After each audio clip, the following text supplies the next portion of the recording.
Glória a Deus, amados, mais uma vez a paz de Cristo para todos, boa noite. Vamos dar aí, na verdade, finalizar, o que começamos semana passada sobre os 7 pilares de uma seita. Na semana passada nós falamos apenas de 4 e hoje vamos falar de mais 3. Lembrando, semana passada o primeiro pilar foi a multiplicação de adeptos. Falamos que não é porque uma determinada seita cresce muito que é sinônimo de ser verdadeira, e nem o contrário, porque é muito pequenininho o cubículo e também seja verdadeira. Citamos até o exemplo do Henry Christie, que a igreja dele deve ser 12 membros, 20 membros no máximo, mas é uma seita. Um outro pilar foi o sucesso no bem-estar de seus membros, seus adeptos, uma ênfase muito grande no conforto, bem-estar, saúde, e etc, etc e tal. O outro pilar foi o seu poder de atração.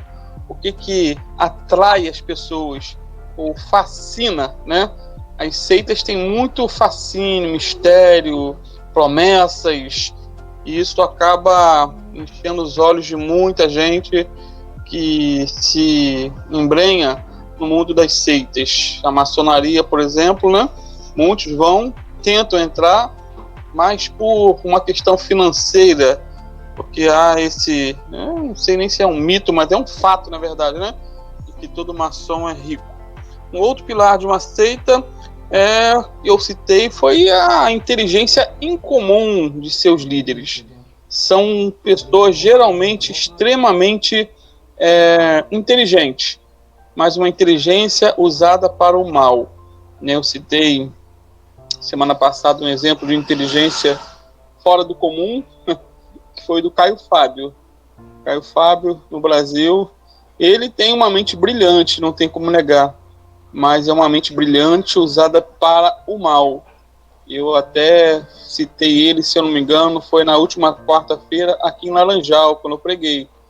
Eu comentei que se você não estiver muito alicerçado na palavra, na verdade, muito convicto daquilo que você crê, você se desvia ao ouvir o Caio Fábio, porque ele tem um poder de persuasão muito grande. Então, complicado. Não vai um conselho. Cuidado com o que você ouve, meu amado, em nome de Jesus. Se não estiver edificando a tua fé, se não estiver te levando para a palavra, se não estiver te levando para a comunhão dos irmãos, até com outras igrejas, ou a importância do congregar, não ouça. Não ouça, porque pode te levar ao esfriamento da fé e até te convencer que ficar em casa é a melhor opção do que congregar. As pessoas se perguntam, para que eu vou à igreja? Semana após semana. Irmão, nós vamos para recarregar as nossas baterias. Nós vamos para adorar a Deus, vamos para obedecer a palavra de Deus, que diz, não deixe de congregar, como é costume de alguns, Hebreus 10, 25, e nós vamos também para ouvir a palavra e recarregar as nossas forças para os embates da vida. Como o pastor Alan, certa feita, falou com minha mãe, assim que eu tinha perdido meu pai, ele falou para ela o seguinte, me lembro bem agora, olha, tudo que você já aprendeu na igreja é para você usar agora neste momento de dor, de sofrimento. Então é para isso, é para esses momentos, tanto momentos de alegria, também como momentos de tristeza, de luto e assim por diante. E tem um outro pilar agora que eu quero enfatizar, queridos, que é o pilar ou a ênfase em assuntos agradáveis.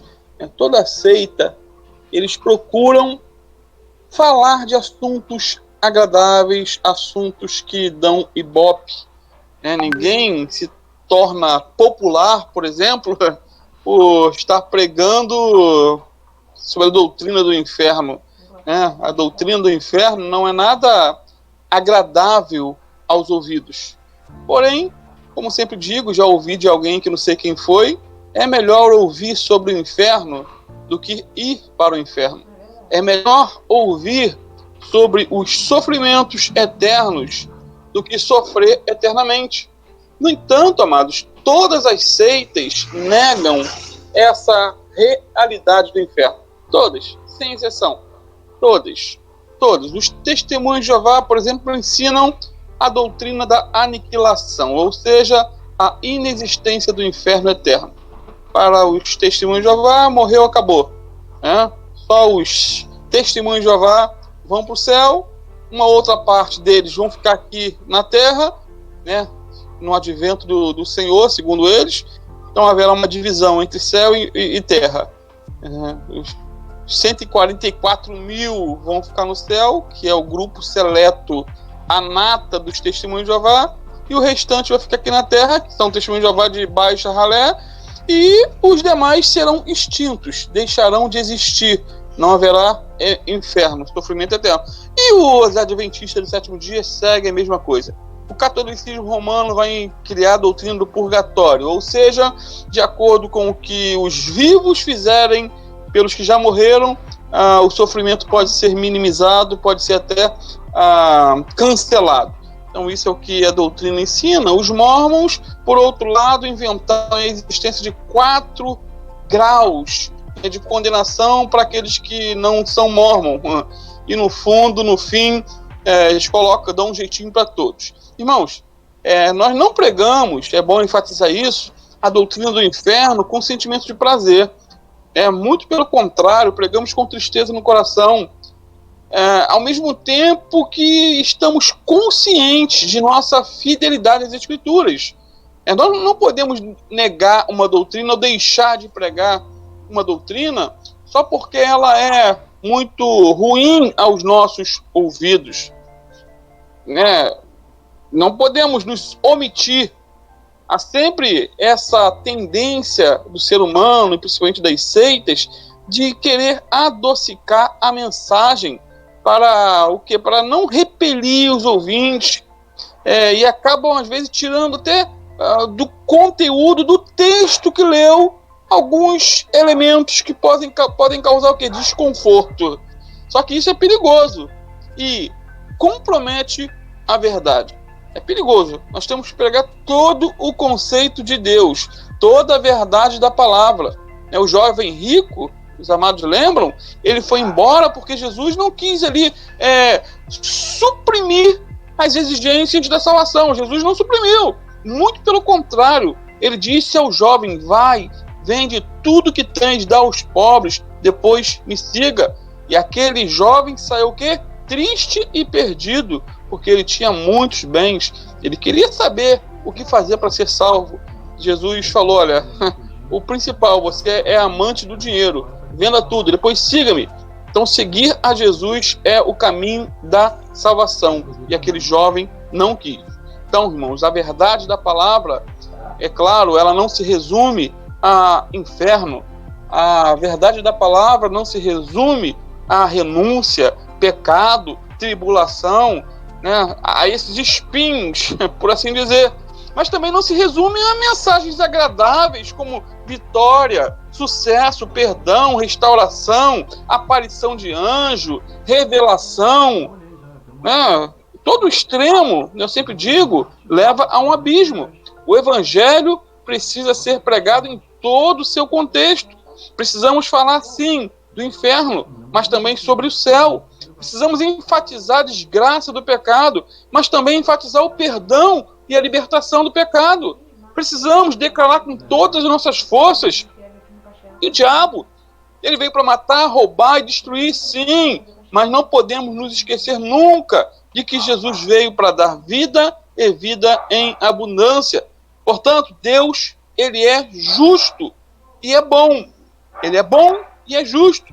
Porém, muitos têm abraçado somente a bondade de Deus, mas rejeitado a sua justiça. Um Deus que julga, condena e castiga o pecado tem se tornado, queridos, cada vez mais impopular em nossos dias. A LBV, por exemplo, chega ao absurdo de interceder em favor de Satanás para que ele seja salvo. E o universalismo prega a salvação de todos os homens, inclusive do diabo. Isso é o que nós vemos aí no meio do mundo religioso. Então, essas colocações agradáveis em termos de religião, elas são até aceitas por milhares, mas não são verdadeiros e não salvam. Então temos que ter cuidado com isso.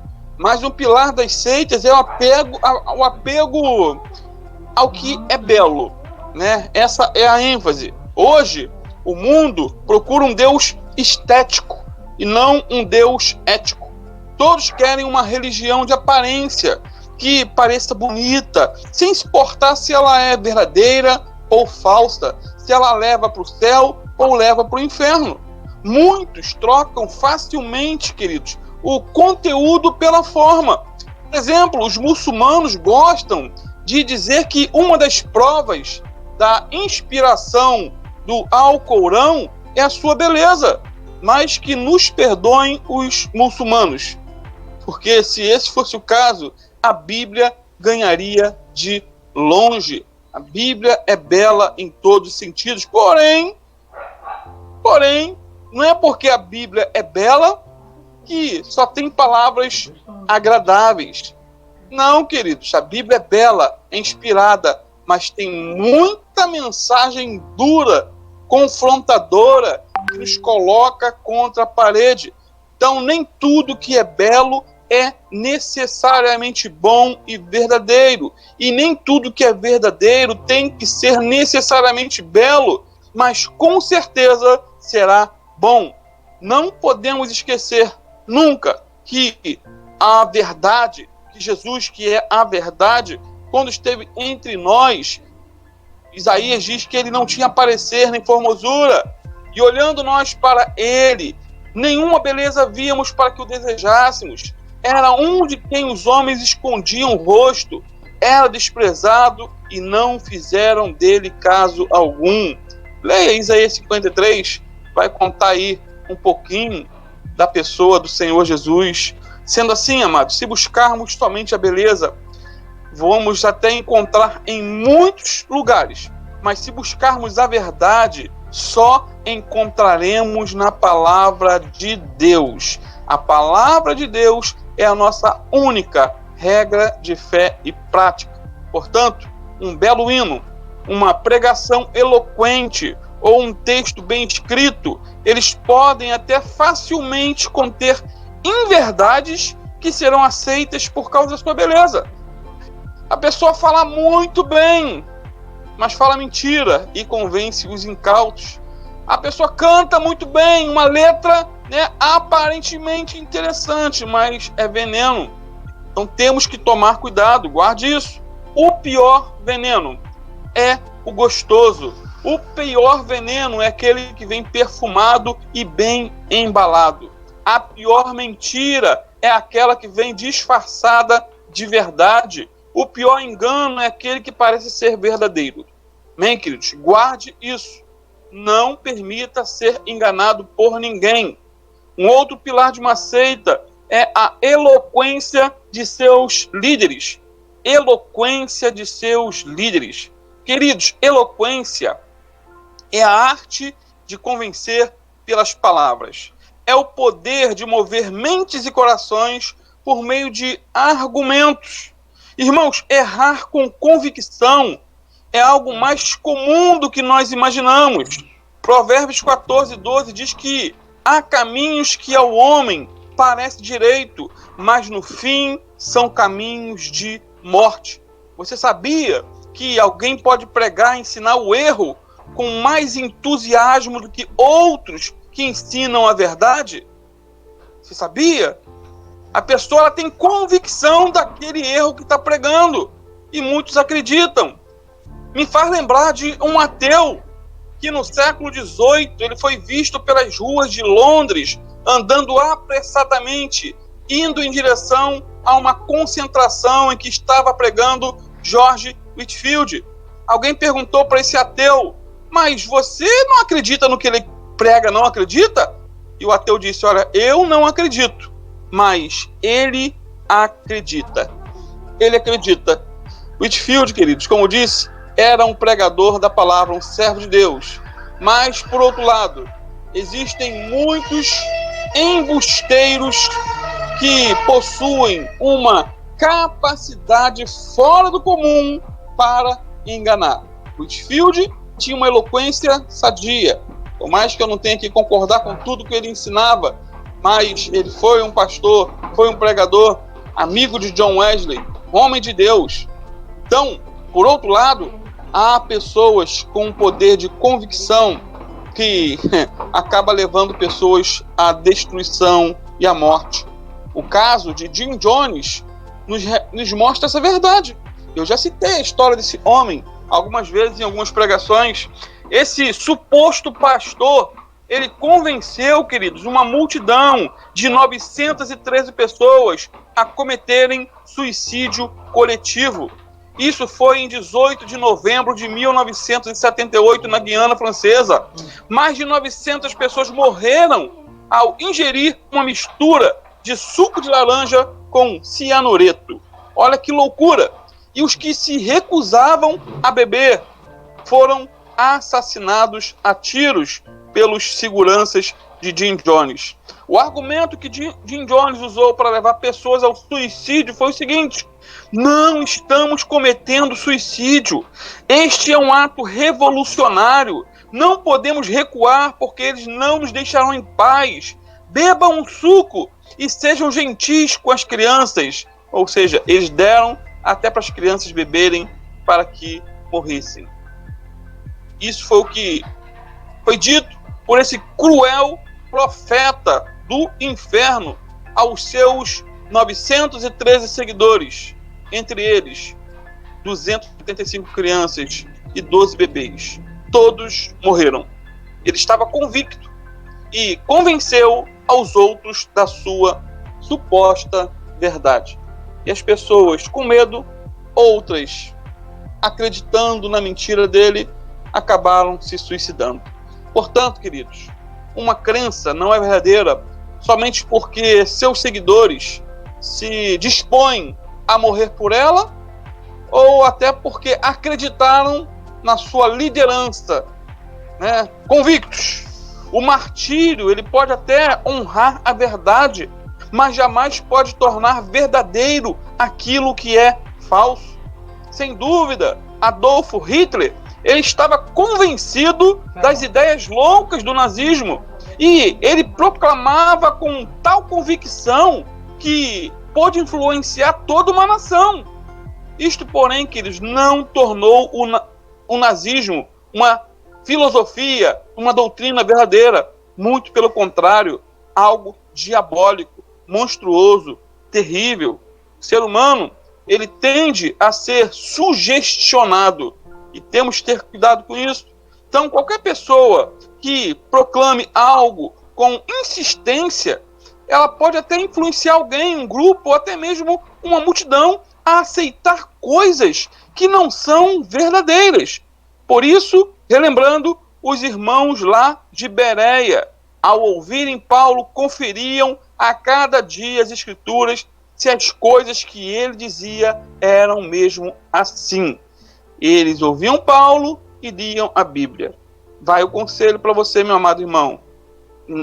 Cuidado, essa é a dica. Concluindo, um outro pilar de uma seita é a ênfase em boas obras. Na verdade, não é nem conclusão ainda. Tem mais um ponto aqui.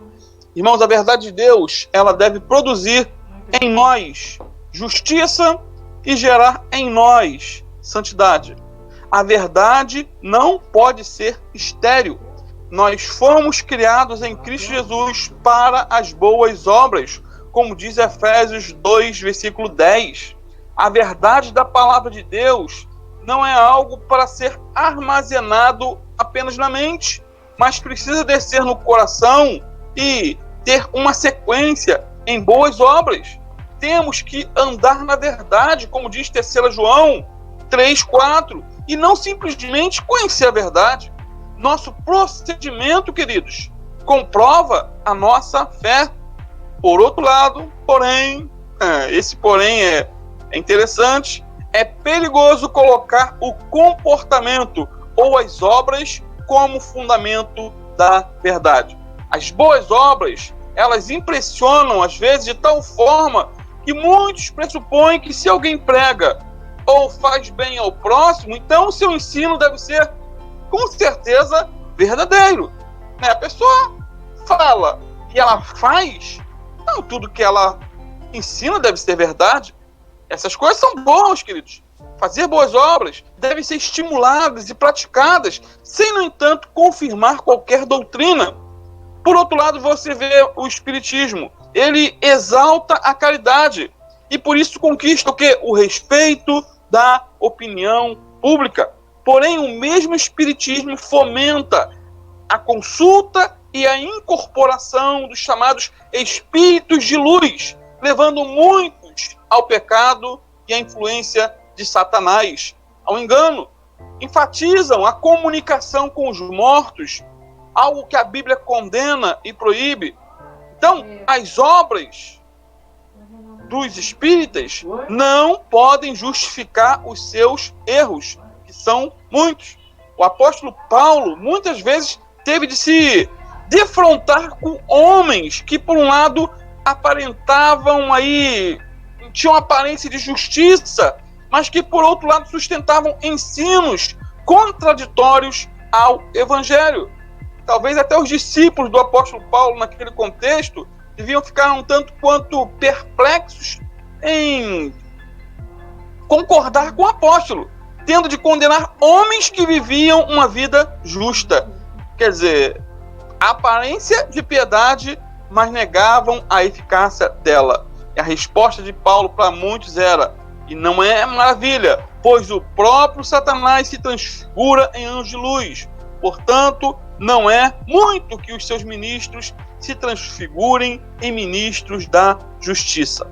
Então guardem isso. Todos que servem a Deus devem ser justos, mas nem todos aqueles que possuem a aparência de justiça vêm de Deus ou servem a Deus. As boas obras não são equivalentes à verdade, embora os dois, tanto obras e verdade, tenham que andar juntas. Em último lugar, para concluir, a antiguidade não é sinônimo de verdade. A antiguidade de uma crença jamais será garantia da sua veracidade, queridos. Sabia? O politeísmo, ele é quase tão velho quanto a humanidade, mas isso não o torna aceitável. A adoração a outros deuses, a vários deuses, é pecado segundo a Bíblia. É paganismo. Astrólogos e reencarnacionalistas, eles gostam de se apoiar sobre este fundamento que é da antiguidade. Eles se vangloriam de vestígios mesopotâmicos, egípcios, de suas práticas. Pegam lá, foi encontrado lá no museu, tem práticas esotéricas, tem práticas, né, de astronomia, astrologia, e assim por diante. Eles batem no peito e dizem: tá vendo? É antigo, então é certo. Mas a verdade não vive de múmias. Os antigos podem estar tão errados, queridos, quanto os modernos. O movimento Nova Era, por exemplo, em sua adoração ao primitivo e ao antigo, eles não têm restaurado a verdade, mas sim ressuscitado o paganismo. Nova Era também é um assunto bem complexo de ser tratado. Poderia ser futuramente tratado nessa EBT. Então, não devemos menosprezar as tradições como sendo algo desprovido de valor. Tradições, coisas antigas, sim, mas também não devemos superestimá-las só porque é antigo. O catolicismo, ao colocar a tradição em pé de igualdade com a Bíblia, ele sancionou erros históricos quando deveria extirpá-los com a régua da palavra de Deus, e não foi feito isso. E o catolicismo usa a questão da antiguidade para afirmar que são a verdade. Agora, o que a reforma protestante fez foi apenas começar a aplicar o padrão divino sobre os séculos de desvios doutrinários da Igreja Católica. Então, este tem sido o problema com muitas doutrinas, querem ser mantidas pelo aval dos anos, quando a história ensina que o tempo desgasta e distorce ao invés de edificar. Claro, nós temos um fundamento de fé antigo, mas apesar de antigo, é verdadeiro. E apesar de antigo, é atual. Porque a Bíblia é mais atual do que o jornal que vai ser lançado ainda amanhã. Amém, queridos? Que Deus abençoe aos amados.